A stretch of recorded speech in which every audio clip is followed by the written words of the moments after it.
Hi guys পোনপ্ৰথমে স্বাগতম জনাইছোঁ আমাৰ ইউটিউব চেনেলৰ অন্য এটা ভিডিঅ'লৈ। আজি মই আপোনালোকৰ আগত এটা ৰেচিপি লৈ আহিছোঁ। ৰেচিপিটো হৈছে তিলৰ চাটনি। তিলৰ চাটনি খাই কোনে কোনে ভাল পায় বাৰু। মই আজি প্ৰথম ট্ৰাই কৰিলোঁ, কেনেকুৱা লাগে। সঁচাকৈ খাই বহুত ভাল লাগে। মই নিজে বনোৱা নহয়, লোকে বনোৱা খাইছোঁ, কিন্তু আজি নিজে বনোৱা ফাৰ্ষ্ট খাম। তো লোকে বনোৱা খাই সঁচাকৈ বহুত ভাল লাগে। তো আজি নিজে বনাই চালোঁ। তো আপোনালোকেও বনাই চাবচোন কেনেকুৱা লাগে আৰু মোক কমেণ্ট কৰি জনাব। আৰু যদি আপোনালোকে মোৰ ভিডিঅ'টো পোনপ্ৰথমবাৰৰ বাবে চাই আছে, তেনেহ'লে মোৰ চেনেলটোক ছাবস্ক্ৰাইব কৰিবলৈ নাপাহৰিব। মোৰ ভিডিঅ'টো সম্পূৰ্ণ চাব। মই কেনেকৈনো তিলৰ চাটনিকণ বনালোঁ আৰু খাই কেনেকুৱা লাগিলে আপোনালোকে কমেণ্ট কৰি প্লিজ জনাব। তেতিয়াহ'লে আমি ভিডিঅ'টোৰ মাজলৈ যাওঁ।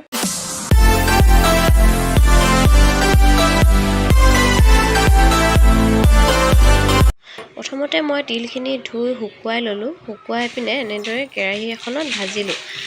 ভাজি যেতিয়া তিলৰ এটা ধুনীয়া গোন্ধ আহে, সেই গোন্ধটো অহালৈকে মই লাহে লাহে এনেকৈ গেছটো চিমত দি এনেকৈ লৰাই থাকিলোঁ। লৰাই ধুনীয়াকৈ সম্পূৰ্ণ ভাজি ল'লোঁ। দেখিছে, মই অকণমানো ৰোৱা নাই, মই লৰাই আছোঁ। কাৰণ কেলৈ তিলখিনি জ্বলি গ'লে তিতা লাগিব, সেইকাৰণে লৰাই থাকিব আৰু তেতিয়ালৈকে ধুনীয়া গোন্ধটো নাহে।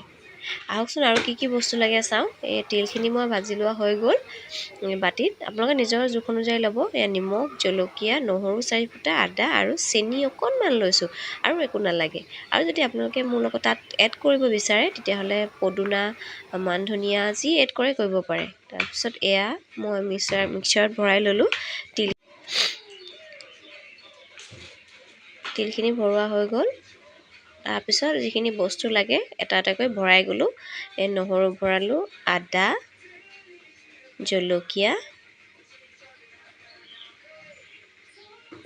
মই 4টাই দিলোঁ, কিয়নো জলকীয়াকেইটা পুৰিব যেন লাগিলে, সেইকাৰণে 4টাই দিলোঁ। আপোনালোকে নিজৰ জোখ অনুযায়ী দিব। তাৰপিছত নিমখ দিলোঁ নিজৰ জোখ অনুযায়ী। তাৰপিছত চেনি অকণমান ওপৰত দি দিলোঁ। চেনি দিলে মানে তাৰ টেষ্টটো এটা বৰ বেলেগ এটা সোৱাদ লাগে। তো আপোনালোকেও দি চাবচোন। চেনি অকণমান, সদায় চাটনি বনাওঁতে আপোনালোকে চেনি অকণমান দি চাবচোন।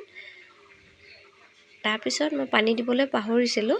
এই পানী অকণমান লৈ এতিয়া মই পানী অকণমান দি দিম। যিহেতু মিক্সাৰ দিবলৈ হ'লে পানী দিবই লাগিব, সেইকাৰণে পানী দিলোঁ। পানী আপোনালোকে অকণমানকৈ দিব, যিহেতু তিলে পানীটো বহুত শুহি লয়। মোৰ 2বাৰ দিব লগা হ'ল। অকণমানটো মাজে আমনি কৰিছেহি আজি, বনাবলৈ নিদিয়ে। সেই মিক্সাৰৰ মানে মাতটো শুনিলে সি ভয় কৰে, সেইকাৰণে সি মিক্সাৰটো লোৱা দেখা লগালগ সি আহি মোৰ কোচত উঠিছেই।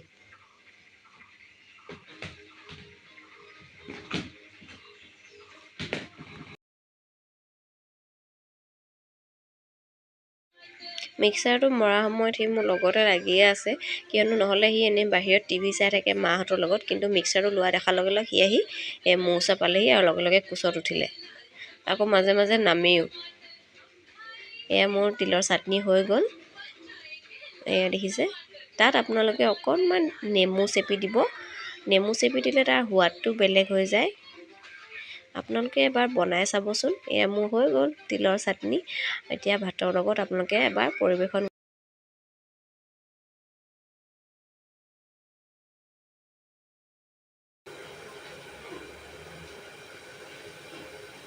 তিলৰ চাটনি সম্পূৰ্ণ হৈ গ'ল। লগতে আমাৰ কণখাম চেঙিনো কি কৰি আছে দেখাই দিওঁ আহক।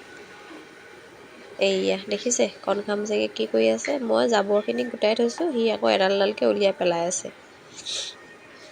দিনটো মোৰ এয়াই কাম। ভিডিঅ'টো সম্পূৰ্ণ চোৱাৰ বাবে ধন্যবাদ।